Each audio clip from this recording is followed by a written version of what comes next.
Robert Green की book the laws of human nature, लोगों को समझने का सीक्रेट। नमस्ते दोस्तों, बुक हील्स में आपका एक बार फिर से स्वागत है। क्या आपको कभी लगता है कि आप लोगों को पूरी तरह से समझ नहीं पाते? क्या आपको लगता है कि लोग कुछ कहते हैं और करते कुछ और हैं? या कभी-कभी खुद आपका ही बिहेवियर ऐसा होता है जिसे आप समझ नहीं पाते? अगर हाँ, तो आज हम एक ऐसी किताब के बारे में बात करने जा रहे हैं जो आपको इंसान की असली फितरत, ह्यूमन नेचर को समझने में मदद करेगी। रॉबर्ट ग्रीन की शानदार book the laws of human nature. Robert Green को उनकी पहली बुक्स जैसे द 48 लॉज ऑफ पावर के लिए जाना जाता है, पर यह बुक कुछ अलग है। इसमें वे हमें सिखाते हैं कि लोग क्यों ऐसा बिहेव करते हैं जैसा वे करते हैं। ये बुक बताती है कि हम सब जाने अनजाने में कुछ गहरी जड़ें जमाए हुए पैटर्न या नियमों से चलते हैं। इन नियमों को समझकर आप न सिर्फ दूसरों को बेहतर समझ पाएंगे, बल्कि खुद को भी कंट्रोल करना सीख पाएंगे। यह एक तरह का गाइड है जो आपको रिश्तों में, काम पर और हर जगह बेहतर होने में मदद करेगा। तो चलिए जानते हैं इंसान की फितरत के कुछ ऐसे छिपे हुए नियम जो आपको हैरान कर देंगे। किताब का मुख्य idea, main idea of the book, Robert Greene अपनी book the laws of human nature में हमें इंसान के व्यवहार को गहराई से समझने का एक नया तरीका देते हैं। उनका सबसे बड़ा आइडिया यह है कि हम इंसान, जो इतने अलग और कभी-कभी समझने में मुश्किल लगते हैं, असल में कुछ पक्के नियमों या पैटर्न, फिक्स्ड रूल्स और पैटर्न्स से चलते हैं। ये नियम हमारे अंदर गहरे बैठे होते हैं, अक्सर हमें इनके बारे में पता भी नहीं होता, पर ये हमारी सोच, हमारे फैसलों और हमारे हर काम को कंट्रोल करते हैं।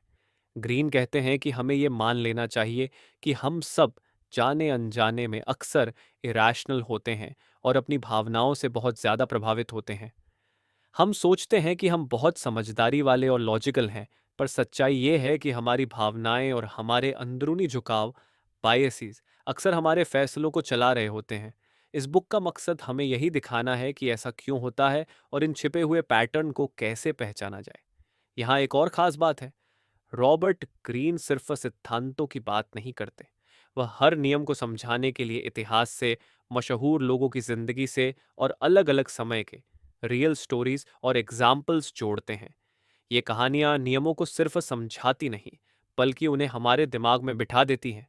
हमें पता चलता है कि कैसे पुराने समय के बड़ नेताओं, कलाकारों या आम लोगों ने इन नियमों का इस्तेमाल किया, या तो अनजाने में या जानबूझकर। ये किस्से हमें दिखाते हैं कि इंसानी फितरत के ये नियम रियल लाइफ में कैसे काम करते हैं और उनके क्या अच्छे या बुरे नतीजे हो सकते हैं। ये कहानियां ही इस बुक को इतना दिलचस्प और समझने में आसान बनाती हैं। इस मुख्य आइडिया को समझकर हम क्या-क्या कर सकते हैं। एक, खुद को और दूसरों को बेहतर समझें। जब हमें पता होता है कि लोग क्यों खास तरीके से बर्ताव करते हैं, तो हम उन्हें जज करने के बजाय उन्हें समझना शुरू कर देते हैं। इससे हमारे रिश्ते बेहतर होते हैं और हम दूसरों की हरकतों को देखकर हैरान नहीं होते। हमें अपनी खुद की कमजोरियां और खूबियां भी पता चलती हैं। दो, ज्यादा समझदारी वाले फैसले लें। जब हम समझते हैं कि हमारी भावनाएं हमें कैसे भटका सकती हैं, तो हम जानबूझकर ज्यादा समझदारी वाले और लॉजिकल फैसले लेने की कोशिश कर सकते हैं। हम अपने अंदर के बायस को पहचान सकते हैं और उन्हें कंट्रोल कर सकते हैं। तीन, लोगों के असली इरादे पहचानें। लोग अक्सर एक तरह का मुखौटा पहनकर जीते हैं। वे कुछ दिखाते हैं, पर असल में कुछ और होते हैं। इस बुक का आइडिया यह है कि आप इन मुखौटों के पीछे देख पाए और लोगों के असली इरादे, उनकी इनसिक्योरिटीज और उनकी इच्छाएं पहचान सके। इससे आपको कोई बेवकूफ नहीं बना पाएगा।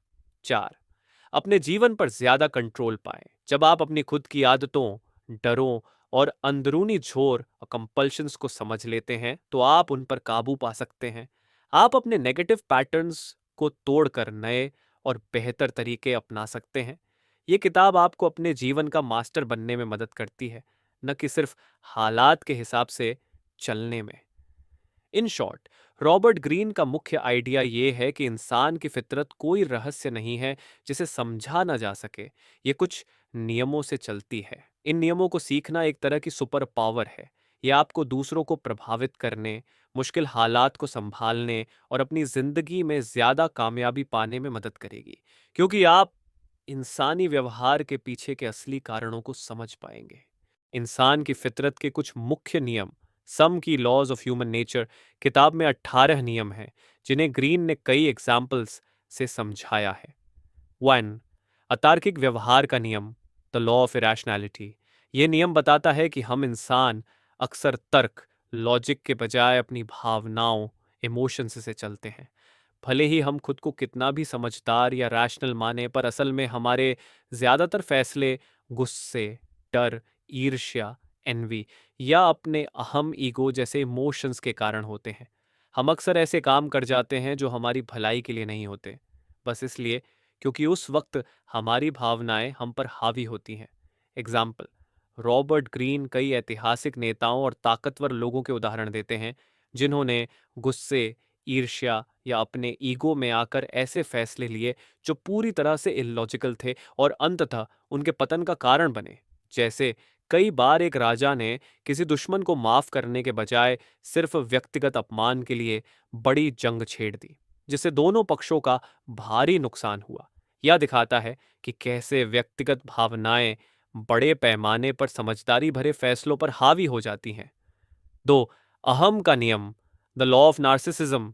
यह नियम कहता है कि हम सब के अंदर एक गहरा ईगो होता है, यानी खुद पर हद से ज्यादा ध्यान देने और तारीफ पाने की चाहत।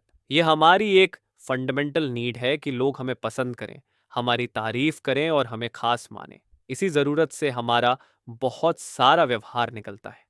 लोग अक्सर दूसरों का ध्यान पाने के लिए कुछ भी कर सकते हैं, चाहे वह अच्छा हो या बुरा। एग्जाम्पल, रोमन सम्राट नीरो जैसे शासकों या प्रसिद्ध कलाकारों के उदाहरण देते हैं जो लोगों की तारीफ और ध्यान पाने के लिए कुछ भी कर सकते थे। नीरो को लगता था कि वह एक महान गायक है और वह चाहता था कि लोग उसकी तारीफ करें, भले ही उसके गाने अच्छे न हों। वह हमेशा खुद को सही और सबसे ऊपर मानता था, और जो उसकी तारीफ नहीं करता था उसे वह दुश्मन समझता था। यह दिखाता है कि कैसे यह नार्सिसिज्म लोगों को अंधा कर सकता है और उन्हें अपनी ही गलतियों को देखने से रोकता है। 3. रोल प्लेइंग का नियम, the law of role playing, the law of persona. यह नियम बताता है कि लोग हमेशा एक तरह का मुखौटा पहनकर जीते हैं या कोई रोल निभाते हैं। हम अलग अलग सामाजिक परिस्थितियों में अलग अलग तरह से पेश आते हैं ताकि हम स्वीकार किए जाएं, लोगों को प्रभावित कर सकें या अपनी वीकनेसेस को छुपा सकें। आप ऑफिस में अलग होते हैं, दोस्तों के साथ अलग और घर पर अलग। यह हर कोई करता है और यह समाज का एक हिस्सा है। एग्जाम्पल, क्वीन एलिजाबेथ एक जैसे शासकों के उदाहरण देते हैं जिन्होंने अपनी प्रजा और दुश्मनों के सामने अलग अलग पर्सोना बनाए रखे ताकि वे हमेशा शक्तिशाली, रहस्यमय और अटूट दिखें। वह कभी प्यार करने वाली रानी बनती थी तो कभी सख्त शासक, ये सब अपने मकसद को पूरा करने के लिए। यह दिखाता है कि लोग अपने असली इरादों या भावनाओं को छुपाने के लिए कैसे अलग अलग रोल प्ले करते हैं। 4. दबाव में काम करने का नियम, the law of compulsive behaviour. यह नियम कहता है कि हमारा बहुत सारा व्यवहार हमारे बचपन की आदतों, अनुभवों या कुछ अंदरूनी जरूरतों से आता है जिनके बारे में हमें पता भी नहीं होता।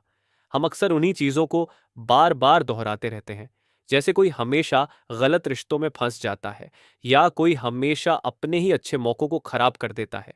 ये व्यवहार एक तरह के मजबूरी जैसे होते हैं क्योंकि ये हमारे सबकॉन्शियस माइंड में गहरे बैठे होते हैं। एग्जाम्पल, रॉबर्ट ग्रीन ऐसी जिंदगियों के बारे में बताते हैं जहां लोगों ने बार बार एक ही तरह की गलतियां की। जैसे एक व्यक्ति जिसने बचपन में ध्यान पाने के लिए हमेशा कुछ न कुछ गलत काम किया, वह बड़ा होकर भी दूसरों का ध्यान खींचने के लिए ऐसी ही हरकतें करता रहा, भले ही इससे उसे नुकसान हो। ये पैटर्न्स अक्सर बचपन की किसी गहरी जरूरत या अनरिजॉल्व्ड इश्यू से आते थे, जो अनजाने में उनके पूरे जीवन को प्रभावित करते रहते थे। 5वां, लालच का नियम, द लॉ ऑफ कॉवेटसनेस। यह नियम बताता है कि हम इंसान अक्सर उस चीज की तरफ ज्यादा आकर्षित होते हैं जो हमारे पास नहीं होती या जो दूसरों के पास होती है। हमारी चाहत अक्सर उस चीज के लिए बढ़ जाती है जो हमें नहीं मिल पाती या जिसे पाने में हमें मुश्किल आती है। हमें लगता है कि अगर कोई चीज मुश्किल से मिलती है या दूसरों के पास है तो वह ज्यादा कीमती होगी। रॉबर्ट ग्रीन प्रसिद्ध आर्ट डीलर्स या विक्रेताओं के उदाहरण देते हैं जो जानबूझकर किसी आर्ट वर्क को रेयर या बहुत मुश्किल से मिलने वाली दिखाते थे ताकि उसकी कीमत और चाहत बढ़ जाए, भले ही वह उतनी खास ना हो। वे ये भी बताते हैं कि कैसे लोग दूसरों के रिश्तों या चीजों से ईर्ष्या करने लगते हैं जिससे उन्हें उस चीज को पाने की गहरी लालसा होती है। चेक्स दूरदर्शिता का नियम, the law of short sightedness. यह नियम कहता है कि हम इंसान अक्सर सिर्फ आज के बारे में सोचते हैं और भविष्य के लंबे नतीजों को नहीं देख पाते। हमें तुरंत मिलने वाला फायदा ज्यादा पसंद आता है, भले ही बाद में उसका नुकसान हो। हम अक्सर अपनी भावनाओं या छोटी मोटी चीजों में उलझे रहते हैं और बड़े पिक्चर को भूल जाते हैं। एग्जाम्पल, नेपोलियन बोनापार्ट जैसे महान सैन्य नेताओं के उदाहरण देते हैं जिन्होंने कई बार टेम्पररी जीत के लिए ऐसे बड़े जोखिम लिए जिनके दीर्घकालिक परिणाम विनाशकारी साबित हुए। वे ये भी दिखाते हैं कि कैसे लोग शराब या जुए जैसी आदतों में पड़कर अपने भविष्य को दांव पर लगा देते हैं क्योंकि उन्हें तुरंत मिलने वाला मजा दूर के नुकसान से ज्यादा बड़ा लगता है। 7. आत्ममुग्धता का नियम, द लॉ ऑफ डिफेंसिवनेस। यह नियम बताता है कि लोग अपनी गलतियों या कमियों को मानने के बजाय खुद का बचाव करने में ज्यादा लगे रहते हैं। हम सच्चाई को अपने हिसाब से मोड़ लेते हैं ताकि हम खुद को अच्छा दिखा सकें और अपनी गलतियों के लिए दूसरों को या परिस्थितियों को दोषी ठहरा सकें। ये एक तरह का सेल्फ डिसेप्शन है जिससे हम अपने ही अंदर की सच्चाई से दूर भागते हैं। रॉबर्ट ग्रीन उन लोगों की कहानियां बताते हैं जो अपनी असफलता की जिम्मेदारी लेने के बजाय हमेशा दूसरों को या बाहरी परिस्थितियों को दोषी ठहराते थे। चाहे वह कोई नेता हो जिसने गलत फैसला लिया हो या कोई कर्मचारी जिसने काम खराब किया हो, वे अपनी गलती स्वीकार करने के बजाय तरह तरह के बहाने बनाते हैं जिससे वे कभी सीख नहीं पाते और अपनी गलतियां दोहराते रहते हैं। 8. आत्म तोड़फोड़ का नियम, the law of self sabotage. यह नियम कहता है कि लोग अक्सर खुद ही अपनी तरक्की, खुशी या सफलता में बाधा डालते हैं। हम अनजाने में ऐसे काम कर देते हैं या ऐसी चीजें चुनते हैं जिनसे हमें ही नुकसान होता है। यह अक्सर हमारे अंदर छिपे डर, इनसिक्योरिटीज या खुद को नाकाबिल समझने की भावना से आता है। Example, Robert Greene William Shakespeare के किरदारों या अन्य लेखकों के उदाहरण देते हैं जिन्होंने अपनी महान प्रतिभा के बावजूद व्यक्तिगत जीवन में या रिश्तों में खुद को ही नुकसान पहुंचाने वाले फैसले लिए। जैसे कोई कलाकार अपनी ही सफलता से डरकर उसे तोड़ देता है या कोई व्यक्ति अच्छे रिश्ते को बर्बाद कर देता है क्योंकि उसे लगता है कि वह खुशी के लायक नहीं है। यह दिखाता है कि कैसे अंदरूनी डर हमें खुद के खिलाफ खड़ा कर देता है। 9. दबाव का नियम, द लॉ ऑफ रिप्रेशन। यह नियम बताता है कि हम अपनी कुछ इच्छाओं, भावनाओं या बुरे अनुभवों को अपने दिमाग के गहरे हिस्से में दबा देते हैं। हम उन्हें याद नहीं रखना चाहते या उनसे निपटना नहीं चाहते, लेकिन ये दबी हुई चीजें खत्म नहीं होती बल्कि किसी और रूप में बाहर आती हैं, जैसे बेवजह का गुस्सा, अजीब आदतें या कुछ खास लोगों से नफरत। रॉबर्ट ग्रीन ऐसे लोगों की कहानियां बताते हैं जिन्होंने अपने बचपन के बुरे अनुभवों या अपमान को दबा दिया, लेकिन बाद में उनका यह दबा हुआ गुस्सा या दर्द उनके रिश्तों में या व्यवहार में सामने आया। जैसे एक व्यक्ति जिसने बचपन में हमेशा दूसरों से दबकर काम किया, वह बड़ा होकर दूसरों को दबाने वाला बन गया क्योंकि वह अपनी दबी हुई शक्ति को बाहर निकालना चाहता था। यह दिखाता है कि कैसे दबी हुई भावनाएं हमें अनजाने में कंट्रोल करती हैं। 10वां ईर्ष्या का नियम, द लॉ ऑफ एनवी। ये नियम कहता है कि ईर्ष्या एक बहुत ही ताकतवर भावना है जो लोगों को चलाती है। हम अक्सर दूसरों की सफलता या खुशी से जलते हैं, खासकर उन लोगों से जो हमारे करीब होते हैं या जिनसे हम खुद की तुलना करते हैं। लोग इसे छुपाने की कोशिश करते हैं, पर यह उनके व्यवहार को बहुत प्रभावित करती है। 11वीं बड़प्पन का नियम, द लॉ ऑफ ग्रैंडियोसिटी। यह नियम बताता है कि लोग अक्सर खुद को जरूरत से ज्यादा बड़ा, खास या काबिल समझते हैं। वे अपनी असली क्षमता को बड़ा चढ़ाकर देखते हैं और मानते हैं कि वे गलतियां नहीं कर सकते। ये सोच उन्हें हकीकत से दूर कर देती है और उन्हें ऐसे बड़े कदम उठाने पर मजबूर करती है जो उनके लिए नुकसानदायक साबित होते हैं। 12. लिंग भेद का नियम, the law of gender rigidity. ये नियम कहता है कि हम सब जाने अनजाने में पुरुषों और महिलाओं के बारे में बनी पुरानी सोच या रूढ़ियों, स्टीरियोटाइप्स से बंधे होते हैं। हम अक्सर सोचते हैं कि एक आदमी को ऐसा होना चाहिए और एक औरत को वैसा। ये सोच हमारे बर्ताव और दूसरों को देखने के तरीके को प्रभावित करती है, भले ही हम खुद को मॉडर्न मानते हों। 13 पीढ़ीगत अंधापन का नियम, the law of generational myopia. यह नियम बताता है कि हर नई पीढ़ी अक्सर ये मानती है कि वो सबसे अलग और अनोखी है, और पिछली पीढ़ियों ने जो गलतियां की वे उन्हें कभी नहीं दोहराएंगे। वे इतिहास से सीखने के बजाय अपनी ही समझ पर ज़रूरत से ज़्यादा भरोसा करते हैं। इससे वे अक्सर उन्हीं गलतियों को दोहराते हैं जिनसे पिछली पीढ़ियां ने गुजर चुकी हैं। 14वां नियम, मौत से इनकार का नियम, the law of death denial. यह नियम बताता है कि हम इंसान अक्सर मौत की सच्चाई को स्वीकार करने से बचते हैं। हम मौत के विचार से डरते हैं और इसे अपनी जिंदगी से दूर रखने की कोशिश करते हैं। इसी डर के कारण हम कभी कभी जल्दबाजी में फैसले लेते हैं या जिंदगी को पूरी तरह से जी नहीं पाते। ग्रीन कहते हैं कि मौत की सच्चाई को स्वीकार करने से हम अपनी जिंदगी को ज्यादा बेहतर तरीके से जी पाते हैं। 15 अकर्मण्यता का नियम, द लॉ ऑफ एमलेसनेस। ये नियम कहता है कि बिना किसी बड़े मकसद या साफ दिशा के लोग अक्सर भटक जाते हैं और अपनी ऊर्जा बर्बाद करते हैं। जब हमारे पास कोई बड़ा गोल नहीं होता तो हम छोटी छोटी चीजों में उलझे रहते हैं और अपनी असली क्षमता तक नहीं पहुंच पाते। एक बड़ा मकसद हमें फोकस और मोटिवेशन देता है। 16 आक्रामकता का नियम, द लॉ ऑफ एग्रेशन।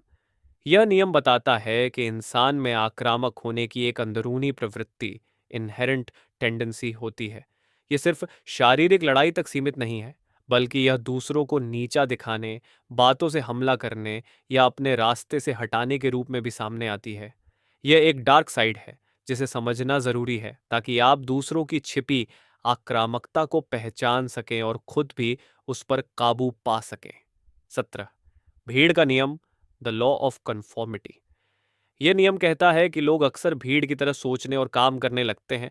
हम समाज या अपने ग्रुप के नियमों और विचारों के हिसाब से ढल जाते हैं, भले ही वे हमें सही न लगें। हम भीड़ का हिस्सा बने रहने के लिए अपनी आज़ादी और सोचने की शक्ति को छोड़ देते हैं। यह दिखाता है कि कैसे लोग दूसरों के दबाव में आकर अपने खुद के वैल्यूज से भटक जाते हैं। 18 नेतृत्व का नियम, द लॉ ऑफ लीडरशिप। यह नियम बताता है कि एक अच्छा लीडर लोगों की फितरत को गहराई से समझता है। वह जानता है कि लोग कैसे सोचते हैं, उन्हें क्या चीज प्रेरित करती है और उनके अंदर क्या डर होते हैं। इस समझ का इस्तेमाल करके वह लोगों को सही दिशा दे सकता है, उन्हें प्रेरित कर सकता है और उन्हें एक साथ मिलकर काम करने के लिए मना सकता है। यह नियम बताता है कि ट्रू लीडरशिप लोगों के साइकोलॉजी को जानने से आता है। कंक्लूजन और आपके लिए एक सिंपल प्रैक्टिस। तो दोस्तों, रॉबर्ट ग्रीन की book the laws of human nature सिर्फ एक किताब नहीं है, बल्कि यह इंसानी व्यवहार को समझने का एक मास्टर क्लास है। ये हमें सिखाती है कि कैसे हम खुद को और दूसरों को गहराई से समझ सकते हैं, उनके असल इरादों को पहचान सकते हैं और उन नियमों को जान सकते हैं जो हमें चलाते हैं। ये बुक आपको अपनी वीकनेसेस और इरेशनल बिहेवियर को पहचानने में मदद करती है ताकि आप उन पर काबू पा सकें। यह आपको लोगों के मुखौटों के पीछे देखने की शक्ति देती है ताकि आप धोखे से बच सकें और ज्यादा समझदारी वाले रिश्ते बना सकें। याद रखें, इस ज्ञान का मकसद किसी को कंट्रोल करना नहीं, बल्कि खुद को और दूसरों को बेहतर तरीके से समझना और अपनी जिंदगी पर ज्यादा कंट्रोल पाना है। आपके लिए एक छोटा सा टास्क जो हमने सीखा है, उसे अपनी जिंदगी में लाने का समय आ गया है। आपके लिए एक बहुत ही सिंपल प्रैक्टिस है। आज इस वीडियो को देखने के बाद अपनी जिंदगी में एक ऐसे इंसान के बारे में सोचें जिसे आप पूरी तरह समझ नहीं पाते या जिसका कोई बिहेवियर आपको परेशान करता है।